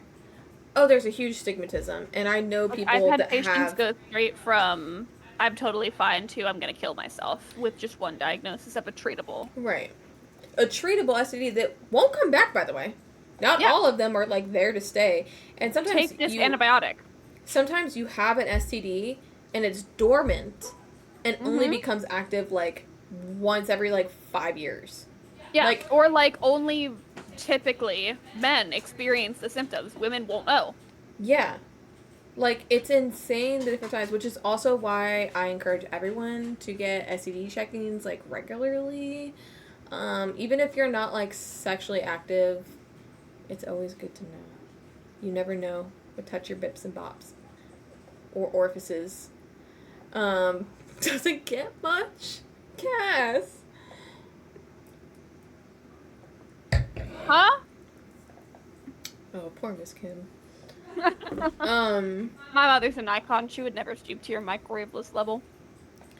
Yeah, she would at least have 2 microwaves. So yeah, that's kind of my thoughts and feelings on Quinn, and I'm glad I researched it. I feel like I still have more research to do, and I'm, like, excited to learn more about different creators on it. I probably wouldn't keep the app because I don't like people hollering in my ear. But I think that, like, it's such a great opportunity to learn more about yourself in a safe place where you're not going to get judged by a intimate partner. And I absolutely feel like that with smut and with, like, audiobook smut. Like, I'm not an audiobook girly. I can't... I'm sorry, Sing Sing. Huh? I'm not an audiobook girly. I don't really do, like, people actually talking in my ear. It just makes me uncomfy. I like to read my books. But I feel like it truly has been such a safe space for women. And, I mean, like, there is some fucking study out there that shows that most, like, a good majority of women have experienced some form of sexual assault in their lifetime. So I feel like it's a really safe space for most women. And it also just teaches those of us who haven't learned how to set boundaries in their lifetime that setting boundaries is okay, which is such a healthy and important life lesson. It is an important life lesson, and I think if anyone can take anything away from the 2 hours we've yapped today on Seance and Summit that it's okay to be fluid in your sexuality. It's okay to experience new things in a safe way as long as everyone's consenting and open to the opportunities. And communication's important in sex and love and relationships. And there is lots of different things that you can go out and experience and be open to if you want to be safe in a certain place, you know, without the judgment and stuff. So if anyone has any lasting remarks, you can go ahead and yap about it and we can talk about it. If not, I don't have much else to say. I researched, but I didn't research like too much because I've been busy at work, and then we went and saw the crow and stuff today. And I was meowing at the screen for Bill Skarsgård. She's not kidding. I did hear a meow. I was sitting next to her. I'm gonna play some video games tonight. I'm not gonna be streaming it because I thought today would be like our podcasty live show kind of day. And I like to keep that separate from like the gaming aspect. So I'll probably be live tomorrow with like a gaming stream. And then I'm hoping for like once a week to do these kind of seance-y, summit-y, working in title-y, conversation-y, research topic-y things. And anyone else is able to recommend different topics to talk about. If you don't feel comfortable sharing it in chat, you can always message them to me, or send it to me on TikTok or whatever, and I can discuss it if I feel comfortable or am interested in the topic. There's a dog hollering outside. I hear it. But yeah, that's all I really had to say about today. I really enjoyed like having this conversation. Cass, how do you feel? I feel good. It was for the first Seance Summit, deep. It was deep, but I feel like it wasn't like disrespectful. No, at least I don't think so. I don't know how the men in the chat feel, but Men in the chat. I feel like we gave men a lot of pedestal in this chat until the end. I enjoyed my time. I'm glad everyone had to unplug her computer. Atlas, please stop. What would you like to play tonight? I don't know. I don't know what I'm down for. I kind of want to play the new Lethal update, but I also don't know if I want to do that off stream. I really it'd be good content. We'll do you it know tomorrow. I'm always down for Lethal though, and I haven't played games in like a week because of work. So. Oh, but we're going to dinner with Cheyenne tomorrow. Yeah, we are. Lots to think about. Thank you all for joining us. Thank you, Cass, for joining me today. And for talking about sometimes scary topics. I had a lot of fun. I'll have to think about what we're talking about next week. And you won't know until the day of what we're going to talk about. But yeah, had a lot of fun. And also, I'm not over Quinn. We might be talking about it in the next episode. Who knows? I'm going to try and get a creator to talk to me and answer some of my fucking questions. I have questions. Please. That would be amazing. Please, someone answer me. I have so many. In the most respectful way possible. And, yeah, that's it from me. I can't research. I mean, you can, if you want to recommend a topic and give it to me, I guess that's kind of researchy. But, we'll see. But that's it for me. 2 hours of me yapping. 2 hours. It was a good yap too. Didn't feel like 2 hours. No, it really didn't. Women in gaming. That's a topic. That could Let actually me tell you. The gaming industry as a whole and how much it fucking hates women. We met our last gaming friend group through me being bullied for being a female on a game. So. Alright. I'm gonna go let the dogs out. I'm gonna peace out. Hope everyone had a good time. See you on the flip side. Be back tomorrow for an actual gaming stream. And not yapping.